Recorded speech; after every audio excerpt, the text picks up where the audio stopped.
Hi everyone, welcome to Om Brewok Story. Semoga kalian sehat selalu dan diberikan rezeki yang berkah ya. Kali ini Om akan membahas alur cerita film horor trailer yang berjudul Cory 2 keluaran tahun 2025. Film ini melanjutkan cerita dari Cory pertama setelah seorang istri berhasil menghentikan tindakan suaminya yang ingin mengorbankan calon putri mereka. Dia pun kini hidup dalam bayang-bayang ketakutan untuk membesarkan putrinya yang memiliki penyakit sangat langka. Dari situlah misteri demi misteri mulai bermunculan. Pokoknya ini film serem banget dah. Nah, yang belum nonton film pertamanya, linknya udah Om taruh di deskripsi ya. Nonton dulu biar kalian nggak pada bingung plonga-plongo sambil ileren. Tapi karena Om yang rekap ya seenak kudelnya Om aja ya. Udahlah, nggak usah pakai lama-lama, langsung aja bemper Om Brewok Story.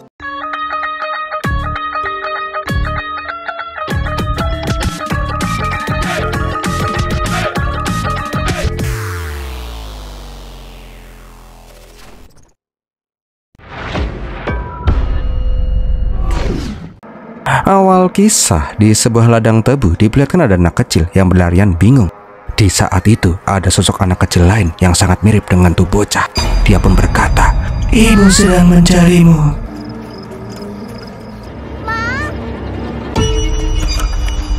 Berkali-kali dia mencoba keluar dari ladang itu, tapi kembali lagi keluarlah sosok anak kecil yang kembali bilang, "Mae golek kowe, Cok." Ketika dia mendekati sebuah sumur tua, seketika dia pun terjerat rantai dan tubuh mungilnya pun terseret masuk ke dalam sumur angker. Mak seliwer, apaan tuh? Nah, di lain tempat kita diperlihatkan cewek yang bernama Saksi yang sekarang sudah menjadi seorang guru di sebuah sekolah swasta. Setelah kejadian 7 tahun yang lalu, Saksi hidup dengan damai bersama putrinya yang bernama Ishani. Di saat itu, Saksi dipanggil oleh Pak Kepsek. Rupanya pengajuan agar putrinya bersekolah homeschooling ditolak oleh Pak Kepsek. Kenapa Saksi ingin Ishani sekolah di rumah aja? Karena tuh bocah mengidap penyakit yang sangat langka. Penyakit apaan tuh? Nanti Om ceritain dah. Nah, di lain sisi kita diperlihatkan rumah Saksi. Di kamarnya Ishana terlihat dia lagi belajar didampingi oleh istri pertama Rajbir yang bernama Rani. Yang belum tahu siapa itu Rajbir bisa nonton film pertamanya dulu ya. Intinya Rajbir itu mantan suami Saksi dan Rani yang bangkainya nggak ketulungan. Nah, pas Rani pergi ke dapur sebentar, Ishani pun langsung main mobil-mobil polisi-polisian. Pas ngikutin tuh mobil, Ishani melihat cahaya matahari yang menembus jendela yang sudah ditutupin. Ishani yang emang dari kecil nggak pernah lihat sinar matahari, langsung menghampiri tuh sinar. Anehnya, pas kulit yang terkena sinar matahari, kulit Ishani pun langsung terbakar. Wah, fix ini. Ini anak vampir, yakin Om. Untung saja Rani pun datang tepat waktu. Malam harinya, pas Saksi pulang ke rumah, dia pun langsung disambut oleh Ishani. Diperlihatkan, walaupun cuma hidup bertiga, mereka itu terlihat sangat bahagia. Nah, karena nggak diperbolehkan homeschooling, Isha pun harus ditutupin dari ujung rambut sampai ujung jempol, biar dia nggak terkena sinar matahari. Walaupun begitu, Isha terkenal sebagai anak yang sangat pintar. Sampai suatu malam, Inspektur Samar datang berkunjung ke rumah. Terlihat Inspektur Samar itu sangat dekat dengan si Isha, malah udah kayak bapaknya sendiri. Setelah Isha bobo, Saksi dan si Samar berjalan-jalan di taman sambil ngobrol. Intinya Saksi sangat berterima kasih ke Samar yang telah membantunya selama ini. Siapa sih ini orang? Flashback dulu aja ya. Di film pertama yang udah kita tahu kalau Saksi dan suaminya si Rajbir mudik ke kampung halamannya si Rajbir. Di sana terjadi sesuatu yang sangat mengerikan. Capek kalau harus nyeritain lagi. Udah nonton film pertamanya dulu, linknya udah Om taruh di deskripsi tuh. Intinya setelah kejadian mengerikan itu, Saksi mendatangi Polres di mana Samar bekerja. Saksi berniat laporan kalau dia udah membunuh suami dan keluarga suaminya di kebun tebu. Namun pas kembali ke kebun tebu, semua jasad yang diceritakan oleh si Saksi hilang entah kemana. Padahal Saksi yakin Rajbir dan orang tuanya telah mereka bunuh. Aslinya sih Samar juga udah denger desas-desus soal desa itu. Tapi karena nggak ditemukan mayat-mayat di sana, polisi nggak bisa ngapa-ngapain. Sialnya, pas lagi menyusurin kebun, Saksi itu malah kontraksi. Ya udah deh, Saksi pun dibawa ke rumah sakit dan mak ceprol, si Ishana keluar. Nah, setelah melahirkan, ketika Rani membuka tirai jendela, Ishani langsung menangis karena tak tahan terkena sinar matahari. Itulah pertama kalinya Saksi menyadari kalau putrinya itu menderita penyakit langka. Nah, karena nggak mau Saksi terus-terusan aja cemas, Samar pun membantu si Saksi mencarikan tempat tinggal baru agar Saksi dan Ishani bisa hidup dengan tenang tanpa harus was-was apakah si Rajbir itu masih hidup atau udah metong. Nah, kembali lagi ke masa kini. Samar itu yakin kalau Rajbir itu pasti udah entet. Selama 7 tahun ini, keberadaannya sama sekali tidak terdeteksi. Aman lah. Nah, di rumah, karena ditinggal sama emak dan calon bapaknya ngelayap, Isha itu malah kembali bangun dan mainan mobil remote control.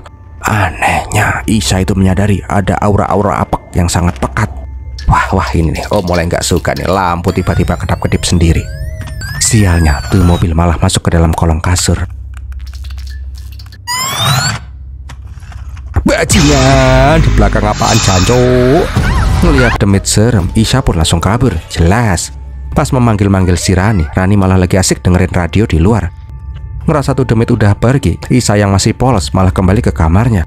Apaan tuh? Oh, gagang tangga. Bangke, om kaget lagi. Nah, di saat itu Isha pun langsung disirap sama tuh demit.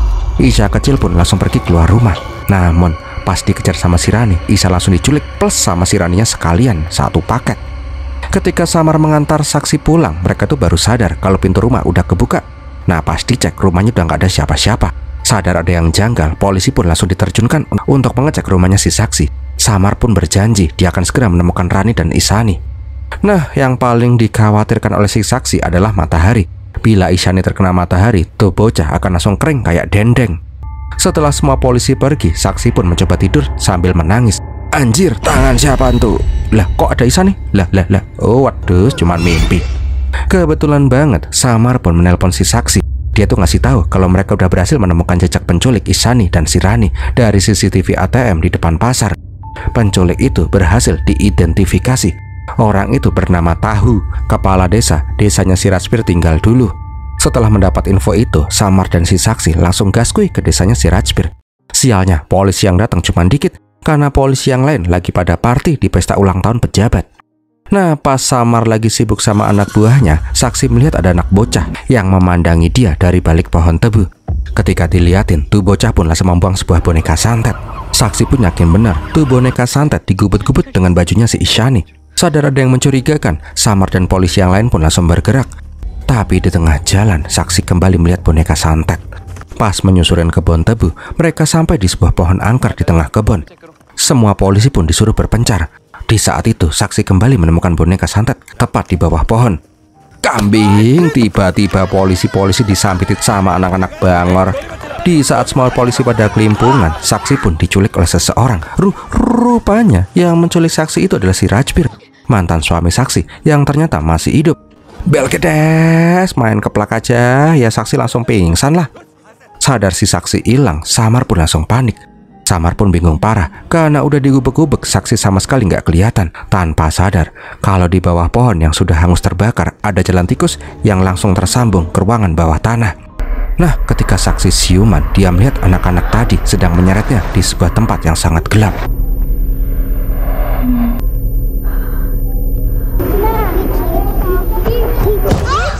Nah, di ruangan bawah tanah diperlihatkan Pak Kades sangat gembira. Penantian mereka selama 7 tahun akhirnya terbayarkan. Semenjak saksi menentang tradisi sakral mereka, desa mereka itu menjadi suram. Seketika semua orang di sana pun langsung salam Wakanda forever. Karena udah berhasil membawa istri dan anaknya ke desa, Rajbir memohon agar dia bisa diterima lagi.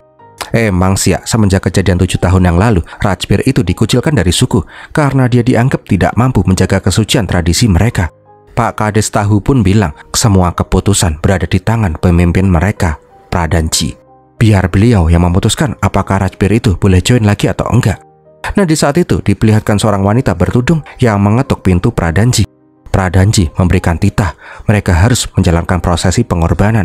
3 hari ke depan tidak ada orang yang boleh keluar ataupun masuk desa. Pada hari ketiga ritual, anak Rajbir, si Ishani akan ditumbalkan ke Pradanji. Kalau Pradanji suka sama tuh anak, Ishani akan menjadi istri si Pradanji. Tapi kalau enggak, Ishani akan dibunuh agar kutukan yang menimpa desa mereka bisa hilang, sehingga panen raya bisa mereka rasakan lagi. Tapi sebelum hari ketiga, saksi harus dibunuh di depan semua orang oleh si Rajbir. Kepalanya harus diserahkan ke Pradanji, barulah Rajbir bisa diterima kembali ke sukunya. Wakanda forever! Pas salam Wakanda forever, saksi meronta-ronta agar membebaskan Ishani dari tempat terkutuk ini. Namun saksi itu malah ribut dengan si Rajbir. Seketika terdengar suara teriakan yang sangat seram yang membuat wanita bertudung yang bernama Dasima langsung ngepiuin tepung yang bikin teler. Di ruangan bawah tanah, para anak-anak pun membawa si saksi yang pingsan ke sebuah ruangan tahanan. Setelah menyalakan lampu, mereka semua pun diam dan pergi meninggalkannya. Di ruangan itu juga terdapat sebuah pintu tua. Saat akan mengunci tuh pintu, saksi pun terbangun dan meminta mereka membebaskannya. Ya emoh lah, anak-anak itu pun tetap menguncinya dan pergi dari sana. Nah, di ruangan lain, Ishani pun terbangun dari pingsannya. Di saat itu, ada seorang anak lelaki yang bernama Salin mendatanginya dan menyuruhnya kembali duduk. Ishani jelas saja merengek pengen ketemu sama emaknya. Namun Salin bilang, menurut ibu Dasima, Ishani tidak akan bisa bertemu lagi dengan ibunya. Salin juga curhat kalau ibunya juga udah lama meninggal. Jadi sekarang ibunya adalah Dasima, dan Dasima juga akan jadi ibunya si Ishani. Salin juga memberikan jamu dari Dasima kepada Ishani. Namun si Ishani nggak mau meminumnya. Jijik, jamunya kental-kental bau apek. Salin pun bilang Dasima akan marah jika Ishani tidak meminumnya. Lagian Ishani hanya akan memakan ramuan itu dalam waktu 3 hari ke depan tanpa makanan yang lain. Kembali lagi ke Saksi. Saat mencari-cari jalan keluar, dia melihat pintu di ruangannya. Saksi pun mencoba membuka. Namun pintu itu cukup keras. Dengan susah payah, Saksi mencoba menjebol pintu yang digembok itu. Di saat itulah Saksi melihat sosok Dasima yang datang muter-muter nggak jelas. Saksi pun memohon agar dia dibebaskan. Putrinya itu punya penyakit aneh. Dia tidak akan bisa terkena sinar matahari. Namun Dasima malah bilang kalau dia udah tahu semuanya. Ishani itu anak yang spesial. Dia itu dikaruniai kekuatan yang sangat hebat. Maka dari itu mereka akan menumbalkan Ishani agar membawa kesejahteraan untuk suku mereka. Tahu anaknya akan dikorbankan, Saksi pun berteriak-teriak. Opek, demi tak keluar lagi. Ternyata hantu yang tadi kita lihat itu adalah perwujudan hawa jahat dari si Dasima. Nah, di ladang Rajbir meminta ke Tahu agar dia bisa segera membunuh si Saksi. Dia ingin membalas dendam kematian kedua orang tuanya. Tapi Tahu melarang. Rajbir harus membunuh di depan semua suku agar mendapatkan berkah dari Pradanji. Tak lama berselang, Dasima pun mendatangi kamarnya si Ishani. Melihat jamunya yang belum diminum, Dasima pun memaksa Ishani untuk mimik tuh minuman absorb. Setelah itu, Dasima pun langsung mengambil ramuan yang sama yang keluar dari batu yang akan diberikan ke Pradanji. Setelah memberikan salam Wakanda Forever, pintu kamar Pradanji pun terbuka sendiri. Sembari ngasih tuh ramuan, Dasima juga bilang kalau Ishani juga sudah meminum ramuan yang sama. Tinggal sebentar lagi Pradanji dan Ishani akan bersatu. Kembali lagi ke Saksi. Di saat harapannya sudah mulai sirna, dia mendengar suara Ishani yang berteriak. Suara itu berasal dari balik pintu belakang yang tidak dikunci. Ketika mengikuti sumber suara, Saksi malah tersasar karena ruangan itu seperti labirin yang tidak memiliki ujung.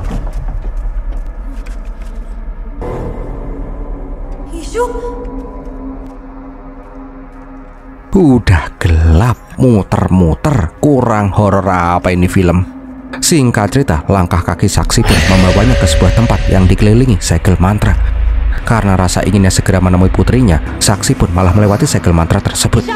Namun jalannya kembali berliku-liku dan tidak tentu arah. Selama berjam-jam dia terus mencari, dan akhirnya dia kembali menemukan sebuah boneka santet yang sama kayak sebelumnya.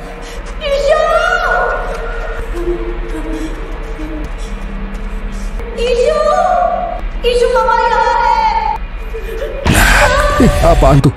Ketika melihat sosok anak seperti Ishani, Saksi pun terus mengejarnya. Tambah serem ini film. Di sisi lain, Isha kembali dihampiri oleh anak-anak Bangor yang mencoba mengganggunya. Mereka juga menghina si Sanin yang cowok tapi kayak tulang lunak melambai-lambai. Jengkel dibilang tulang lunak, Salin pun langsung mengejar mereka. Di saat itulah, Isha pun langsung memanfaatkan situasi dan langsung kabur dari ruangannya.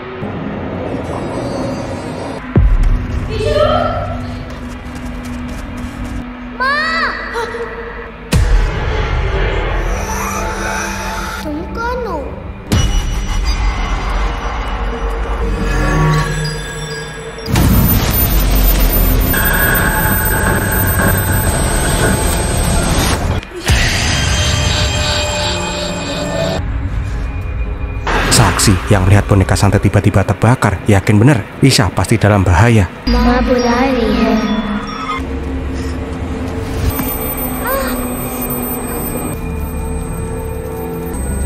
Tak lama kemudian, Dasima yang mendatangi kamarnya si Isha heran kemanakah tuh anak tumbal. Seketika, Dasima pun langsung mengeluarkan kodam jin botak.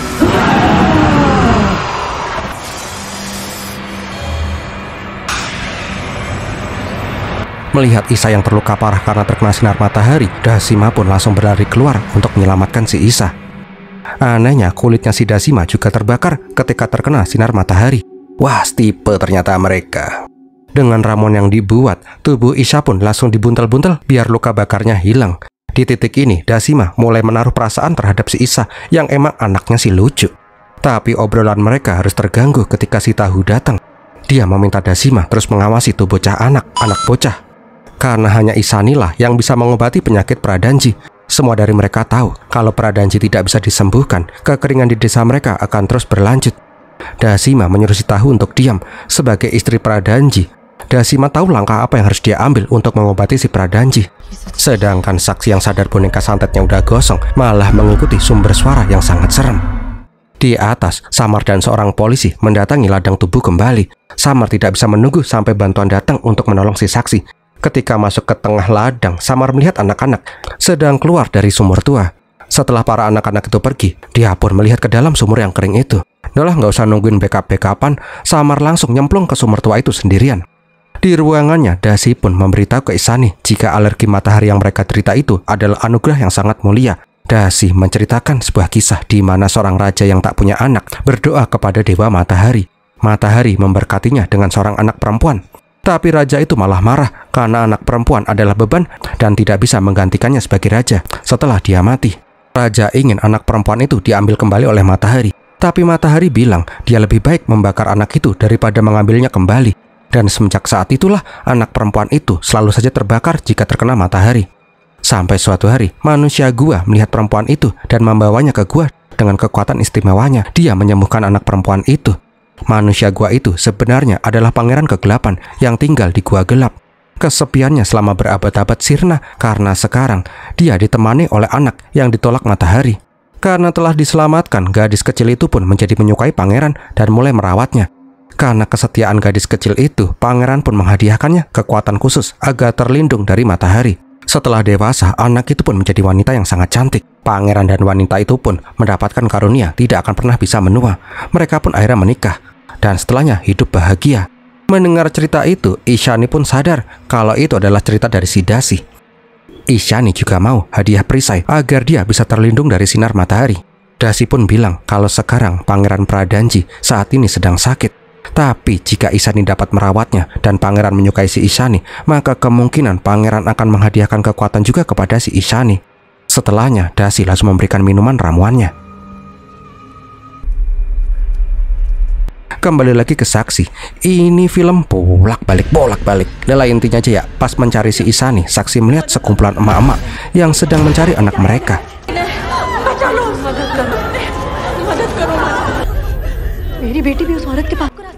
Mereka menyebut Dasi adalah penyihir yang sangat kejam. Karena punya nasib yang sama, saksi meminta agar mereka bekerja sama untuk menyelamatkan anak-anak mereka. Tapi pas saksi mau melangkah pergi, dia menoleh dan melihat para emak-emak itu sudah terrantai di pilar. Seketika mereka semua pun langsung terseret, tergantung, dan terbakar. Ternyata mereka semua hanyalah ilusi Genjutsu Itachi Uchiha. Saksi kemudian melihat Shirani yang merangkak dan terlihat ketakutan.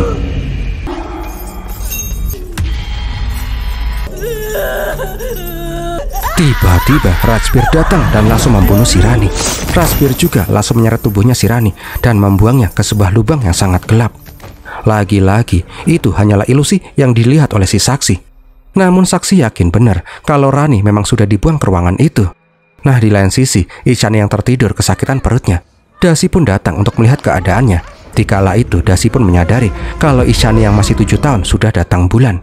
Kembali lagi ke saksi, dia pun melihat si Rajbir datang untuk menghentikan si saksi yang ingin melarikan diri. Saksi pun melawannya karena berpikir Rajbir itu telah membunuh si Rani.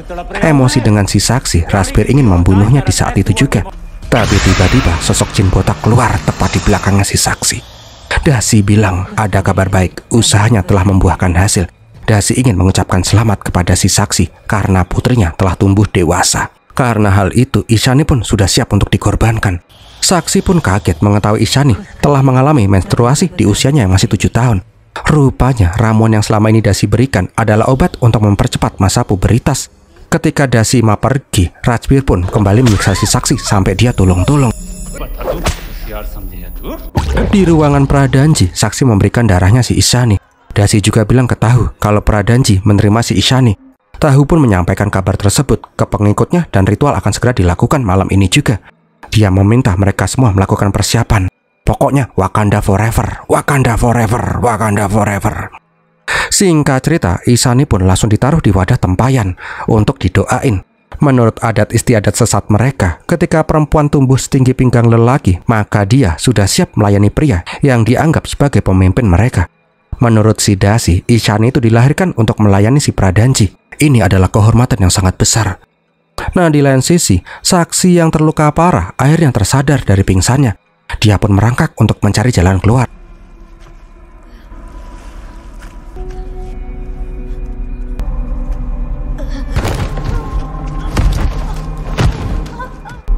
Di saat gemblinding-gemblinding itu, saksi malah terjatuh di dasar sumur.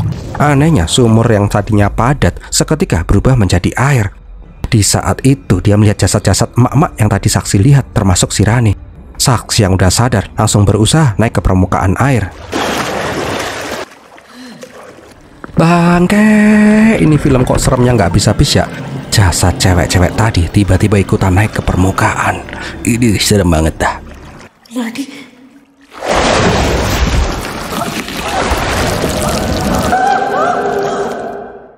Di saat yang bersamaan, Dasi membawa si Ishani dan si Sanen ke kebun tebu untuk prosesi tumbal.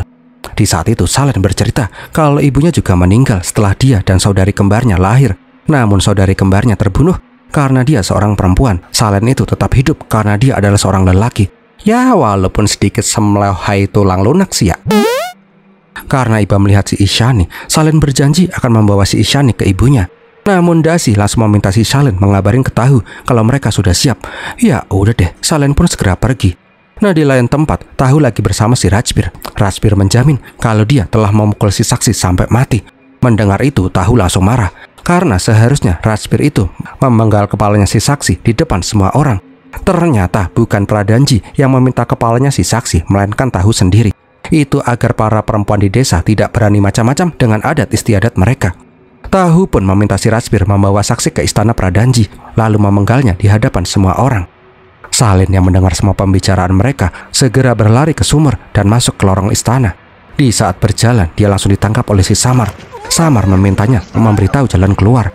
Dia juga bertanya keberadaan saksi dan si Ishani. Salen pun bilang kalau Ishani ada di luar karena akan dikorbankan untuk Pradanji. Sedangkan saksi kemungkinan udah entat dibunuh sama si Rajbir. Salen pun menjelaskan kalau Pradanji itu adalah tuan mereka dan mereka adalah keturunan dari si Pradanji. Pradanji tidak bisa terkena sinar matahari, jadi dia tinggal di gua selama berabad-abad. Sekarang dia sedang sakit. Menurut cerita Tahu, jika Pradanji meninggal, maka suku mereka akan musnah. Satu-satunya cara membuat Pradanji tetap hidup adalah melakukan pengorbanan manusia, yaitu pernikahan seorang perempuan dan Pradanji. Perempuan yang dipilih adalah perempuan yang tidak bisa terkena sinar matahari. Untuk sekarang, Ishana adalah calon yang tepat untuk hidup Pradanji. Namun hidup Ishani tidak akan selamat karena sebelum-sebelumnya juga sudah banyak anak perempuan yang dinikahkan dan akhirnya meninggal. Bangke, ternyata 3 bocah yang selama ini memanggil-manggil Ishani itu adalah jiwa tumbal yang dikorbankan sebelumnya. Intinya sih, jika perempuan itu selamat, ia akan menggantikan posisi Dasima untuk mengabdi kepada Pradanji selamanya. Nah, di atas semua warga pun melakukan arak-arakan di jalur ladang. Semua warga memasuki istana Pradanji. Dasi pun membawa si Ishani menuju ke kamar Pradanji. Di sisi lain, Rajbir melihat bercak darahnya si saksi yang keluar dari ruangan itu. Ia pun langsung segera pergi mencari si saksi. Di lokasi sumur yang berbeda, Rajbir menemukan saksi yang pingsan di anak tangga. Dia pun langsung mengikat si saksi dan menariknya. Namun di saat itu, saksi pun langsung melawan.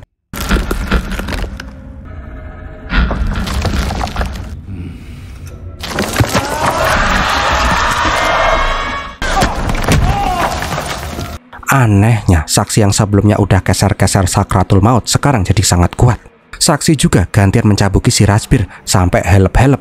Saksi yang marah bilang, kali ini tidak akan ada harapan lagi, Rajbir akan tetap hidup. Ternyata yang membantu saksi menjadi kuat adalah jiwa-jiwa korban yang dibunuh oleh suku sesat itu.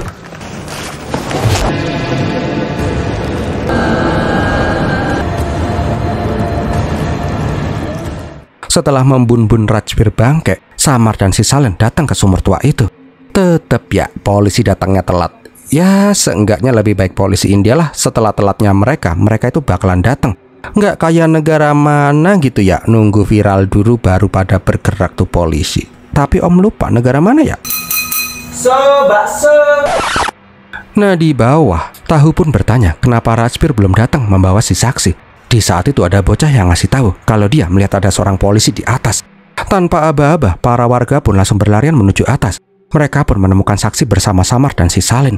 Samar meminta si saksi untuk mencari si Isyani, sedangkan dia akan menghadapi mereka. Di saat para cowok gelut sama si Samar, Dasima menyuruh emak-emak untuk melanjutkan ritual mereka. Dikala itu pintu Pradanji pun terbuka. Dasima pun menyuruh si Isyani untuk pergi masuk ke dalam sana. Ngelihat ada kakek-kakek bangkotan, Isyani pun ketakutan parah.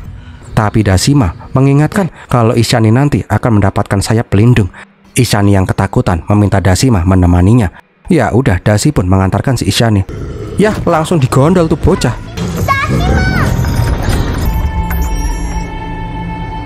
Nah di luar, Salin mengantarkan si saksi menuju sumur. Di dalam, Dasi pun menyadari kedatangan mereka.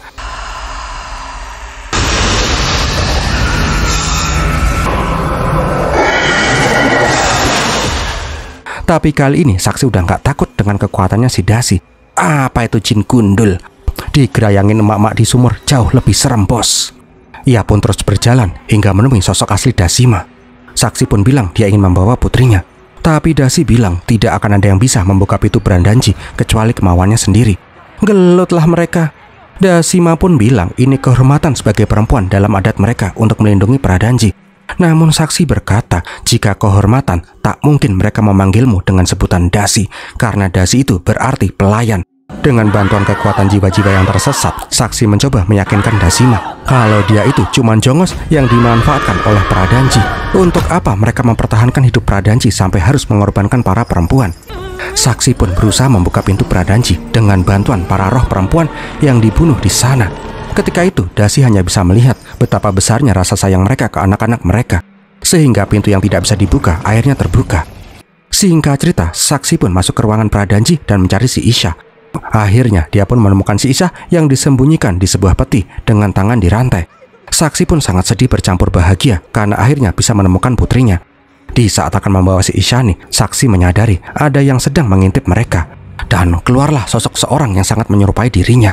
Sosok itu pun meminta si saksi mengikuti apa yang dia lakukan kalau tidak ingin mati.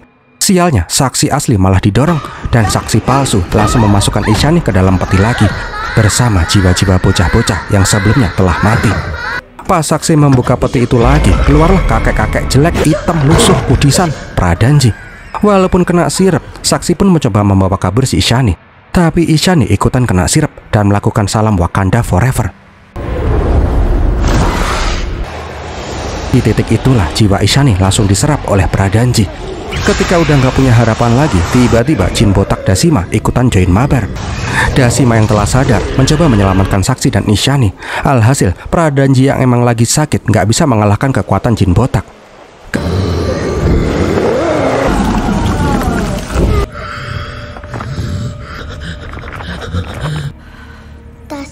Ketika melihat si Dasima, Isyani pun langsung memeluk si Dasi. Dia berjanji mulai detik ini tidak akan ada orang yang akan dikorbankan untuk menjadi pelayan tuh kakek-kakek kudisan. Adalah intinya, Dasima pun menyuruh si saksi dan Isya untuk segera kabur. Sedangkan di atas, Samar masih berjibaku melawan suku yang gak ngotak. Tapi pas mereka menyadari kalau matahari udah mulai terbit dan kekuatan Pradanji udah mulai melemah, mereka semua pun langsung pada kabur. Gak semudah itu Ferguson, Samar pun langsung menghentikan si Tahu, Kades Bapuk. Singkat cerita, para polisi pun mulai berdatangan dan menangkap suku Bapuk itu untuk diadili. Nah di lain sisi, Dasima, Saksi, dan Isyani berhasil keluar dari sumur angker. Mereka juga langsung memasukkan Isyani ke keranda agar kulitnya tidak terbakar matahari. Sialnya, pas merasa udah bebas, Saksi itu nggak sadar kalau kakinya terbelenggu rantai. Seketika dia pun langsung diseret masuk ke dalam sumur oleh Pradanji. Di kala itu, sumur angker juga mulai hancur. Sadar tuh kakek-kakek kudisan masih hidup, Saksi meminta si Dasima merawat si Isyani. Sedangkan dia akan mengorbankan dirinya sendiri untuk menyegel Pradanji di sumur angker itu selamanya. Dan filmnya pun berakhir. Wow, gimana film ini sob? Serem banget gak sih? Om aja sampai takut sendiri pas nyeritainnya. Kalau kalian suka silahkan like, komen, dan share. Jangan lupa subscribe. Kalau ada yang mau support Om bisa dengan super thanks ya. Om bakal apresiasi sekali. Terima kasih udah nonton sampai detik ini. Om Reoks pamit dulu dan Pirmilatin.